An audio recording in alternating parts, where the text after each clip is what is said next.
As I read these sheets, I will drop them, and hopefully some small boy will get them if the wind blows them away. Give it to me.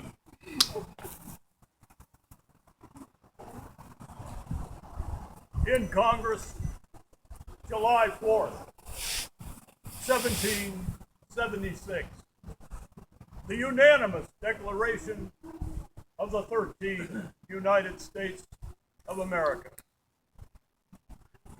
When, in the course of human events, it becomes necessary for one people to dissolve the political bands which have connected them with another, and to assume among the powers of the earth the separate and equal station to which the laws of nature and of nature's God entitle them. A decent respect to the opinions of mankind requires that they should declare the causes which impelled them to the separation. We hold these truths to be self-evident, that all men are created equal, that they are entitled by their Creator with certain unalienable rights, that among these are life, liberty, and the pursuit of happiness. That to secure these rights, governments are instituted among men, deriving their just powers from the consent of the governed. That whenever any form of government becomes destructive of these ends, it is the right of the people to alter or to abolish it, and to institute new government, laying its foundation on such principles and organizing its powers in such form as to them shall seem most likely to affect their safety and happiness. Prudence indeed will dictate that governments long established should not be changed for light and transient causes, and accordingly all experience hath shown that mankind are more disposed to suffer, while evils are sufferable, than to right themselves by abolishing the forms to which they are accustomed. But when a long train of abuses and usurpations, pursuing invariably the same object, evinces a design to reduce them under absolute despotism, it is their right, it is their duty to throw off such government and to provide new guards for their future security. Such has been the patient sufferance of these colonies, and such is now the necessity which constrains them to alter their former systems of government. The history of the present King of Great Britain is a history of repeated injuries and usurpations, all having in direct object the establishment of an absolute tyranny over these states. To prove this, let facts be submitted to a candid world. He has refused his assent to laws, the most wholesome and necessary for the public good. He has forbidden his governors to pass laws of immediate and pressing importance unless suspended in their operation till his assent to be obtained. And when so suspended, he has utterly neglected to attend to them. He has refused to pass other laws for the accommodation of large districts of people, unless those people would relinquish the right of representation in the legislature, a right inestimable to them and formidable to tyrants. He has called together legislative bodies at places unusual, uncomfortable, and distant from the depository of the public records, for the sole purpose of fatiguing them into compliance. He has dissolved representative houses repeatedly, for opposing with manly fondness his invasion on the rights of the people. He has refused for a long time, after such dissolution, to cause others to be elected, whereby the legislative powers, incapable of annihilation, have returned to the people at large for their exercise. The state, remaining in the meantime exposed to all the dangers of invasion from without and convulsion within. He has endeavored to prevent the population of these states, for that purpose obstructing the law for naturalization of foreigners, refusing to pass others to encourage their migration, and raising the conditions of new appropriations of land. He has obstructed the administration of justice by refusing his assent to laws for establishing judiciary power. He has made judges dependent on his will alone for the tenure of their offices and the amount and payment of their salaries. He has erected a multitude of new laws and sent hither swarms of officers to harass our people and eat out their substance. He has kept among us, in times of peace, standing armies without the consent of our legislature. He has effected to render the military independent of and superior to the civil power. He has combined with others to subject us to a jurisdiction foreign to our Constitution and unacknowledged by our laws, giving his assent to the acts of pretended legislation for quartering large bodies of armed troops among us, for imposing taxes on us without our consent, for depriving us in many cases of the benefits of trial by jury. He has abdicated government here by declaring us out of his protection and waging war against us. He has plundered our seas, ravaged our coasts, burnt our towns, and destroyed the lives of our people.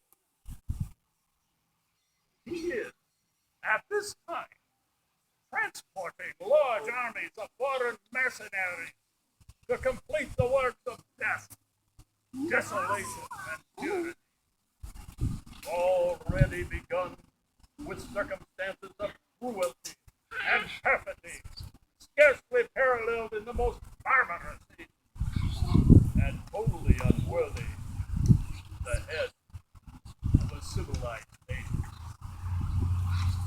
In every stage of these oppressions, we have petitioned for redress in the most humble terms. Our repeated petitions have been answered only by repeated injury. A prince whose character is thus marked by every act which may define a tyrant is unfit to be the ruler of a free people.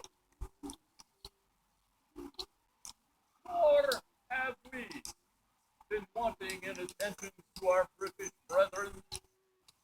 We have warned them from time to time of attempts by their legislature to extend an unwarrantable jurisdiction over us. We have reminded them of the circumstance of our emigration and settlement. We have appealed to their native justice and magnanimity, and we have conjured them by the ties of our common kindred to disavow these usurpations, which would inevitably interrupt our connections and correspondence. They, too, have been deaf to the voice of justice and of consanguinity. We must, therefore, acquiesce in the necessity which denounces our separation and hold them as we hold the rest of mankind, enemies in war, in peace, friends. We therefore, the representatives of the United States of America in General Congress Assembly, appealing to the Supreme Judge of the world for the rectitude of our intentions, do in the name and by the authority of the good people of these colonies solemnly publish and declare that these united colonies are and of right ought to be free and independent states, that they are absolved from all allegiance to the British Crown, and that all political connection between them and the state of Great Britain is and ought to be totally dissolved.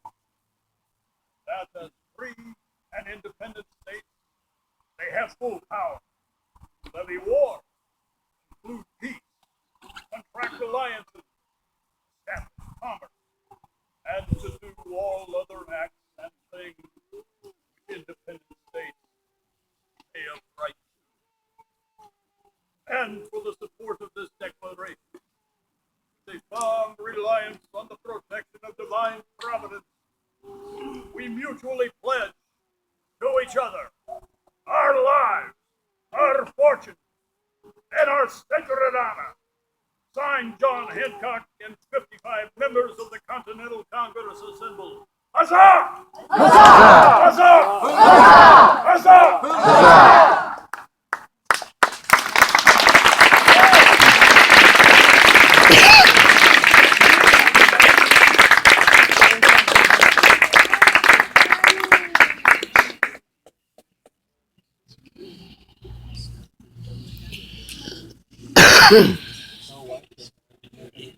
We now toast the 13 colonies, a function which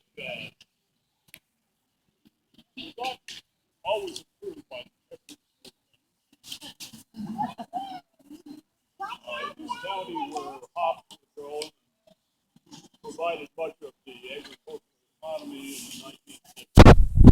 The live force was a day when the efforts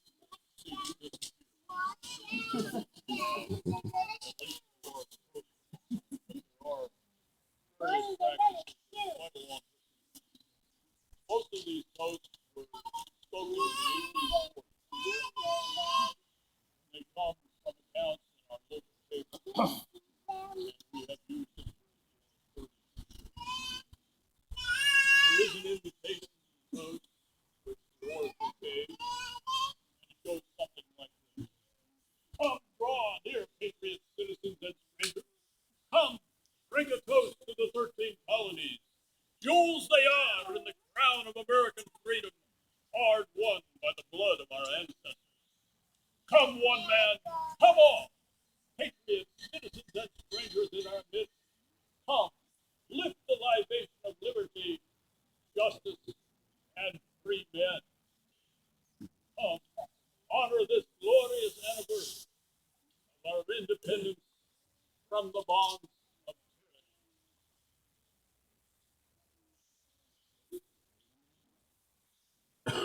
The 13th toast. I propose a toast to the common schools, the academies, and the colleges.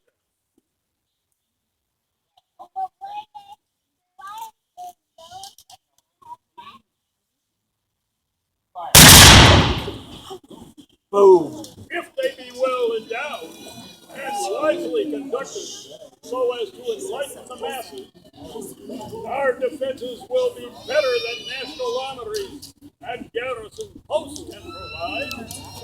To the common schools, academies, and colleges, huzzah! Huzzah! Huzzah! Huzzah! Huzzah! Huzzah!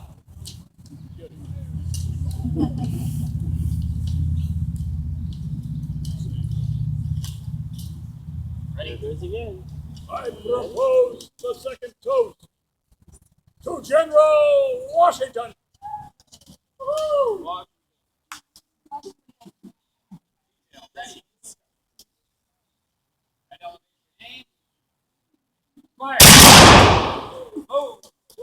Eloquence has exhausted himself without overloading his virtues, his talents, and public services. His army, strengthened by his heroic comrades, sustained the Declaration of '76. To General Washington, huzzah! Huzzah! Huzzah! Huzzah! Huzzah! Huzzah!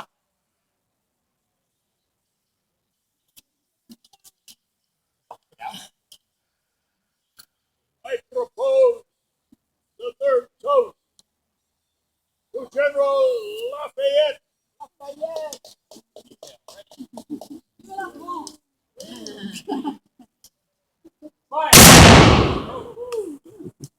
The polar star of liberty of the old world. To General Lafayette, huzzah! Huzzah! Huzzah! Huzzah! Huzzah! Huzzah!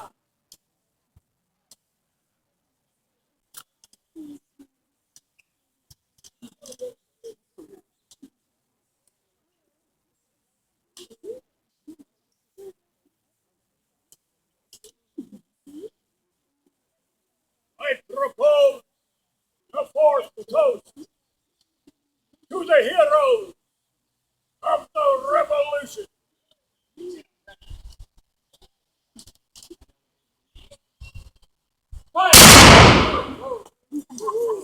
Like the pines of our forest, the stateliest of nature's works, and such as he produces but once in the same soil.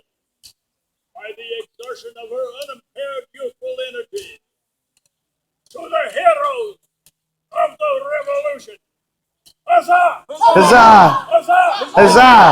Huzzah! Huzzah!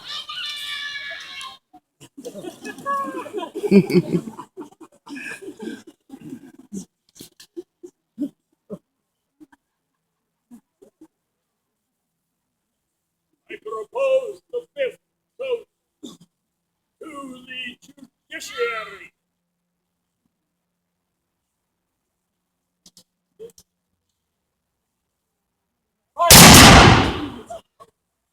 May it continue as it has hitherto been, a terror to all evildoers, and a praise to them that do well, blind to sinners, eagle-eyed to justice. To the judiciary, huzzah! Huzzah! Huzzah! Huzzah! Huzzah! Huzzah!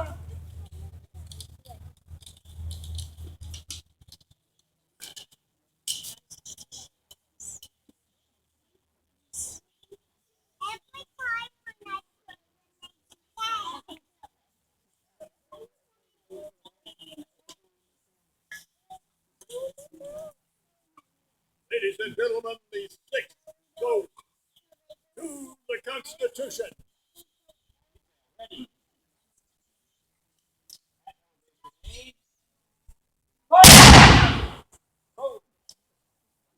If not perfect in all its provisions, it has the seeds of improvement self-planted, which in due time, springing up, will remove all deformities and supply all defects.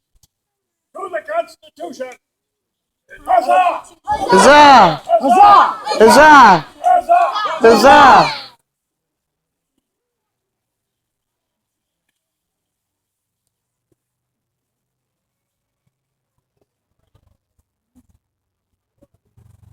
Ladies and gentlemen, the seventh toast to the Army.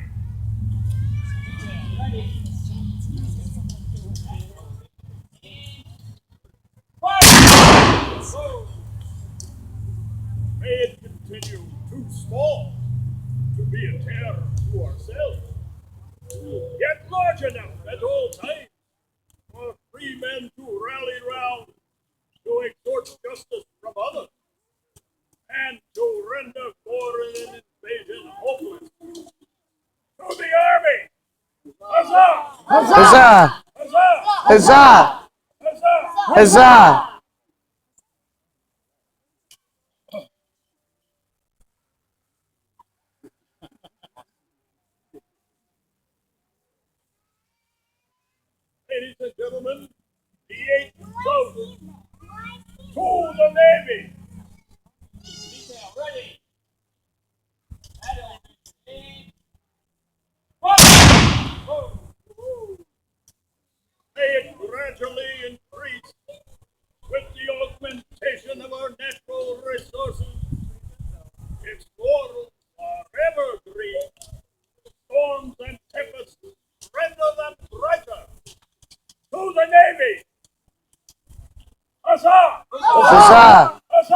Huzzah! Huzzah!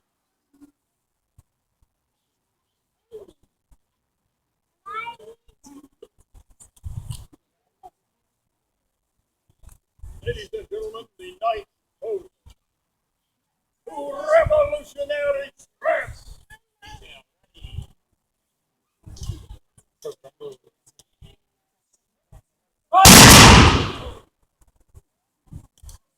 Great and glorious, but asleep and ridden by an eagle.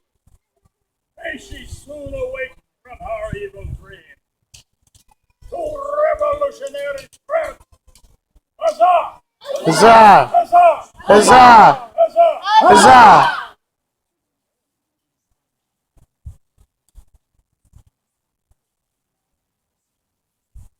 Ladies and gentlemen, the 10th toast to the state of New York. New York.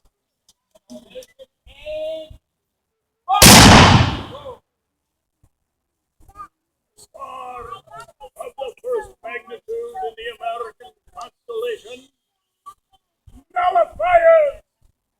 Can ye loose the bands of Orion, our good Arcturus and his son, to the state of New York?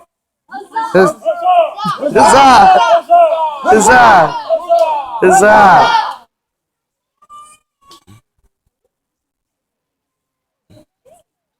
Ladies and gentlemen, the 11th toast to the Union. Ready.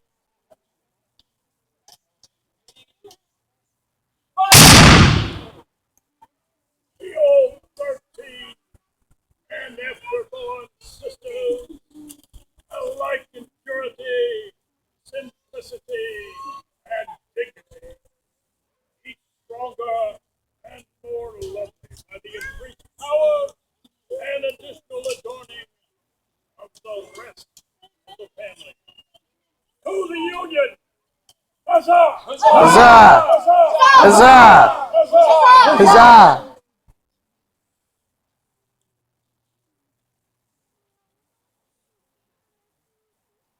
Ladies and gentlemen, the 12th toast to liberty.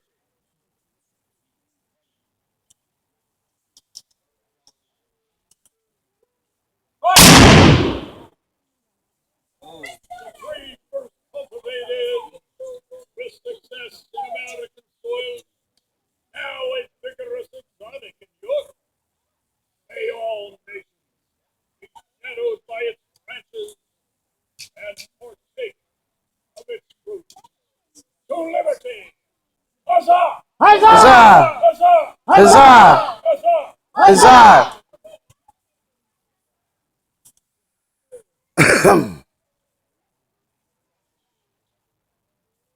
Ladies and gentlemen, the 13th final toast to independence.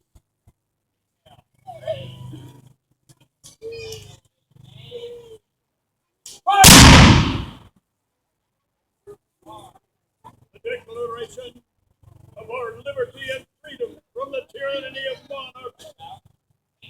The annals of mankind furnish no day so glorious. May its annual return be evermore commemorated with the ringing of bells, the firing of cannon, with bonfire and illumination. To the Declaration of Independence. Huzzah! Huzzah! Huzzah! Huzzah!